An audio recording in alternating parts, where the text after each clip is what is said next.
नमस्कार। आज की बात मध्य प्रदेश के अंदर किसान आंदोलन की। जैसा कि आप जानते हो, मध्य प्रदेश की राजधानी भोपाल में किसानों ने संयुक्त किसान मोर्चा के झंडे के नीचे जैसे ही अपने हाथों में तिरंगा और किसान मोर्चा के झंडे लेकर के इंकलाब जिंदाबाद, वंदे मातरम, किसान एकता जिंदाबाद के नारे लगाने शुरू किए तो आनन फानन में राज्य सरकार के हाथ पैर फूल गए।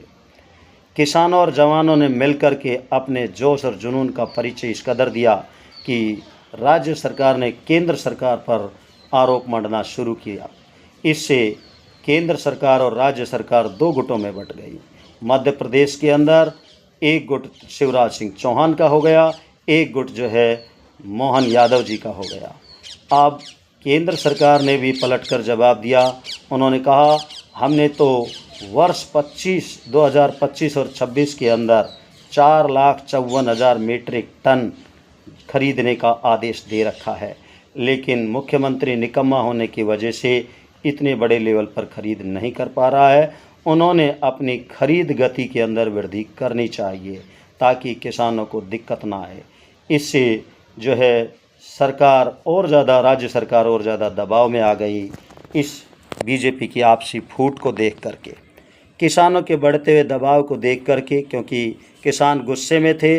उन्हें पता था कि 25% उत्पादन की खरीद एमएसपी पर हो जाती है, बाद में बाकी जो उत्पादन बचता है उसको उन्होंने खुले बाज़ार में कम कीमत पर बेचना पड़ता है। जो एमएसपी 8,767 रुपये प्रति क्विंटल उनका मूंग बिकना था, वो अब नीचे कम कीमत पर बिकता है, जिससे किसानों को भारी नुकसान उठाना पड़ता है।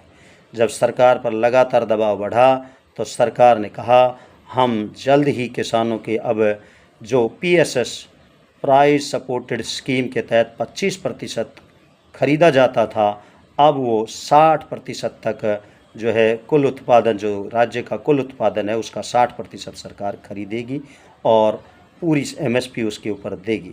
दूसरा, जो ई टोकन व्यवस्था थी, जिसमें किसानों को खाद में बड़ी समस्या आ रही थी।